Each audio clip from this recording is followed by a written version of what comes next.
All right, so episode 3 of Hard Knocks Training Camp with the Cleveland Browns is a wrap. Yes. Only one more episode to go. Now, in episode 3, if I were to put a theme to this week's episode, What would it be, Josh? it would be growing pains, right?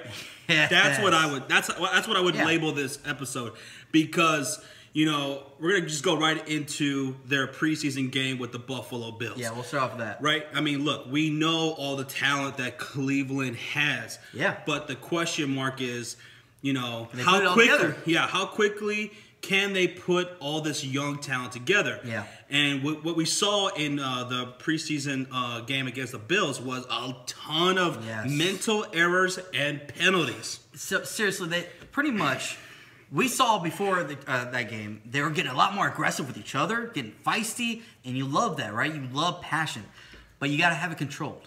And Yep. you know, we saw a lot of penalties, a lot of unnecessary roughness, hands to the face. So you can't do that. A lot of mental errors. You know, like Nate Orchard. This Oh, is a yeah, guy. You know, like they said in the episode, the coaches love him. He has a high motor, but we saw him make a ton of mistakes in that first half. Oh my God, the main one I saw, and there's 2 times back to back that he let Josh Allen get to the outside. As a defensive end, when you have a mobile quarterback like Josh Allen, you cannot break containment. You got to contain him in that pocket, and he kept on letting him get outside. And especially when you're fighting for a job. Yeah. No matter how good those cookies are, it ain't gonna save your damn job. And I want to try those cookies. They look pretty damn good. Yeah. His wife's cookies? Yeah, his wife's. He said that other years in the past, he's been offered $1,000 for the recipe. I was like, Whoa.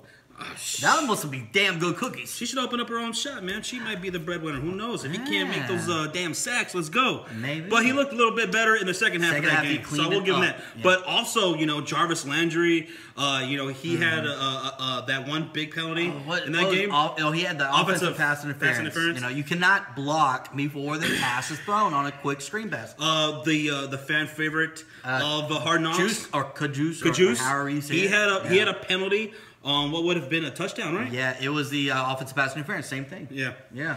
So a lot of just mental errors, and this team has a lot of talent, but they just got to put it all together. And you got to just know how to channel that passion and the frustration in the right way. I want to say though, that block that Jarvis gave, that was awesome. That was great to see. Jarvis is showing a ton of emotion in this Hard Knocks. In these first 3 episodes. You know, he's coming with a great attitude for Cleveland. Yeah. This is the kind of shit they need, man. They need people that want to fight for it. What was it? One of their coaches referred to, thinking of the Cleveland Browns. He was thinking about that time when he went to Dallas, the Cowboys, Jimmy Johnson, that first year. He only won one game. It was shit, right? But he saw, where this team was going. He was comparing this Browns team. Like, there's a lot of junkyard dogs on this team, man. A lot of passion. And you see that with Jarvis. They love it. You know, let's talk about, was there anything else from that game that you want to talk about? Kajus played pretty well. Kajus actually played really well, which is great because he's a fan favorite, and we talked about him last episode. But what was great, he didn't have a bum shoulder, and he made some plays, and that was exciting to see. But I think that's pretty much wraps it up for the game. Yeah, Des Bryant, he visited Cleveland. Yeah. The offices and everything. He was walking around saying hi to everybody. He even popped in on the radio show. Yeah, that was pretty cool. They're like, hey, man, you look pretty good in Cleveland Brown. He's like, hey, maybe he had a talk with Hugh Jackson. Yeah, and the talk looked great. And it went very well. It seemed, everything seemed it seems like a good fit for them both because, as we know, Des Bryant, this is a guy who does have a lot of passion, and Hugh Jackson was mentioning Jarvis Landry, and Des I love everything about what that guy brings. Yeah. Because he's about the same thing. They need people because when you're going to the Cleveland Browns, you might get a little discouraged, right? They've only won 1 game in 2 years. You need people that are going to be like, no, that's not acceptable. We're going to get passionate and fight. And it was weird. We all know that Des hasn't been signed, so the rumors are that they're not really interested in him anymore. But I don't understand why. I don't. Why not? I don't know. Yeah, but Josh Gordon, we saw him landing in Cleveland. You know what? They are saying maybe that's why they didn't sign Des, or they're not interested in him anymore. Maybe they're liking what they see out of Josh Gordon. Yeah, Josh Gordon, Jarvis Landry, Callaway. Callaway, I forgot about Callaway. Yeah, they didn't really feature him that much. They didn't talk about him this episode, but obviously we already knew what he could do last episode. So, but going back to Jarvis Landry, the episode started off with him at training camp talking about, you know, the passion, right? And that junkyard dog mentality that they need to bring. That's just not, you know, on the players, but also the coaches, which we're going to talk about here in a second. Yep. But Jarvis Landry got into it with cornerback Mitchell? Terrence Mitchell. Yeah, Terrence Mitchell, I think it is. They got into it. Jarvis was getting pissed. He just kept getting upset. He's like, this motherfucker, man, you know, he better chill. He better chill. Yeah. And then they finally got into it. Yep. Pretty much, he wasn't supposed to get knocked down on a play, and I think it was an accidental tripping. Yeah. I wouldn't put that on Mitchell, but the plays, it's like putting that feather on the camel's back. It just pissed him off. He was done. Because apparently Mitchell was holding him. He was grabbing him every time that he covered him, pushing him. Like Jarvis is getting pissed off after a while, you know, because there's no refs out there. It's not like they're throwing flags and they're getting those yardage, right? So Jarvis is telling him to stop, and he wouldn't stop. And it just... Yeah, he blew up. But I like it though. I loved it. I like it though. I like that. You know, I like the, like Baker Mayfield said in that, you know, when he was given that interview. Yeah. In the press conference, he was like, you know, it's good to have that. You know, when you have both sides of the ball passionate, you know, and bringing that to practice. Yeah. That's good for a young team. So I like it.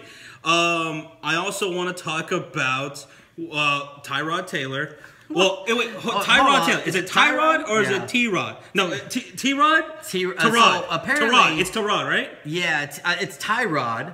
But apparently, someone in college called him T-Rod. T-Rod? And he just went with it. Is it Tyrod? It's Tyrod, right? It's Tyrod. Let us know how you say it. Is it Tyrod or is it Tyrod?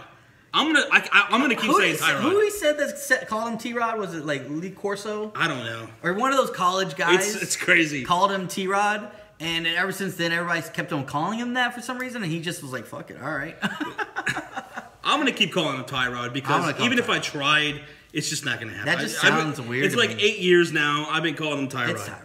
I've never even heard of it until just now. Yeah, it's Tyrod. But, no. So, during practice, he gets touched by Myles Garrett, which pisses off Todd Haley. Oh my! Todd Haley was like, "Don't touch the quarterback. Good teams don't touch the quarterback." And then Greg Williams, defensive coordinator, was like, "Well, someone's got to fucking block him." He yelled back at me. That was so funny. Yeah. Block him. Someone's got to block him. I love shit. I love those two guys, man. I think those guys are probably the biggest addition. These guys have been there. They've done it. They've won Super Bowls. Todd Haley, exceptional guy. Greg Williams, both very passionate too. And that's going to roll off on the players. I love it. Okay. So that was great. Another thing I want to talk about was Brad Paisley. Paisley. Brad Paisley. I don't listen to country music. I listen to country. I don't listen to country music. I couldn't name you one song by Brad Paisley? Paisley, yeah. Brad Paisley. Yeah. He showed up to practice, and what were your thoughts on him? Very, very awkward. It looked like very awkward. You know, apparently he's been a fan since he was like 12 years old. He seemed nervous. He seemed very nervous, and every time they interacted with him, he was just like, I don't know. I didn't feel the passion from him, right? I didn't feel that energy. Which he said he was a fan since he was like what? 12. 12 years old. I think he said 12-year-old. He kept talking about that. Do it for the 12-year-old in me. Why not now? Are you not a fan anymore, bitch? Like what? That was just. He gave that pep talk, and it was just so awkward. Yeah, I think I love Brad Paisley. It was pretty cringy, and again, I don't know Brad Paisley. Paisley. Brad Paisley sounds like a potato chip. I don't know. Brad Paisley's potato. It sounds like a seasoning. Yeah, give me some Paisley on it. You want to put some Paisley on there because it gives you a little bit of a zing. Yeah. It's probably a country song. I don't know. Yeah, probably. But yeah, and then he went into Baker Mayfield's RV, which he then said he wants to probably buy later. That was very awkward. He's just an awkward dude. You know what? I think he didn't know what to say. The cameras, obviously Hard Knocks was on him, everything like that. But he's a celebrity. He seems like he's pretty, like, I love his music, but like, yeah, that was very awkward. But still, it has to be kind of nerve-wracking going into that if you're a fan since you're a little kid and kind of meeting and going into the backstage and seeing all that. That's probably a little nervous. So, makes me a little nervous. Brad Paisley was awkward, but what was cool was the office dog named Moose. I like that. That was really cool. The Cleveland Browns, you know, their mascot is a dog, right? Yeah. And they actually have a dog running around in the office who seems like the most chill dog in the world. The most chill motherfucker I've ever seen. He's just like, walking this guy around. is just chilling. Just trotting around. He goes and gets petted. He goes somewhere else. Lays underneath people's desks and stuff. Yeah, he's just chilling. I love that, man. That's really cool. That's awesome. So, an office dog. That's cool. That's pretty cool. Let's talk about Bob Wiley. This is a guy who, like, what in the world, man? That was the most out of shape guy in the world. He's the offensive line coach, and he's just like, I don't get it. The whole stretching and all that. They didn't do that back in the day. You know, back in World War I and World War II, they did jumping jacks, they did pushes, and they won 2 world wars. Yeah, I don't know. I don't get that fancy shit. How are you a coach of the NFL and not preaching stretching? He looks like such a slob, but god damn, does he drive a nice ass car. First off, how the fuck does he have this car? He has a white... No. How the fuck does he fit in that car? I didn't want to go that far. But yeah, he drives a white Maserati, guys. If you look it up, Google it, search it. I've been in and out of those Maseratis, and they're hard to get in and out of, and that guy easily has 150 pounds on me. Yeah. 200 pounds. Probably I don't know how he gets in. That shit. Yeah, that was crazy. When I heard them say it, I heard them say it first. They didn't show it at first. They're like, yeah, he has fashion. He drives a white Maserati. I was like, nah, they're fucking with me. No, he doesn't. And then they showed him pulling up in that shit, and I was like, wow, that tripped me out. And I guess another guy who got featured today was in this episode was the 4th-string quarterback. I forgot his name already. Broback. Roby or some shit like that. He goes by Broby, but I think it's Broback. Broback is his last name. But he was, you know, they showed him going to like the zoo or something with his wife, to some, like, girlfriend. I don't know. I have no idea. Honestly. Did he get any playing time? I was like, well, why did they show this guy? I told Josh, every Hard Knocks that they do, they always feature like one quarterback that's not going to make a roster. Like last year, that one guy who was telling that weird story about going to some farm and the goats and shit like that. Yeah, like, why are we even talking or featuring this guy? We know he's, first off, no offense to Broby, I'm going to just call him that. No offense to him, but he's not going to make the roster. You have Tyrod Taylor and Baker Mayfield. Yeah, 4 strings. You don't keep 3 quarterbacks. You keep 2, and then a 3rd one at the most, but you most of the time that person's on the practice squad. So those are our takeaways from episode 3 of Hard Knocks Training Camp with the Cleveland Browns. Let us know your guys' thoughts. Anything that we missed, let us know. And next week is going to be the season finale of Hard Knocks episode 4. They don't do 4 episodes a year, right? So I think next week will be the season finale.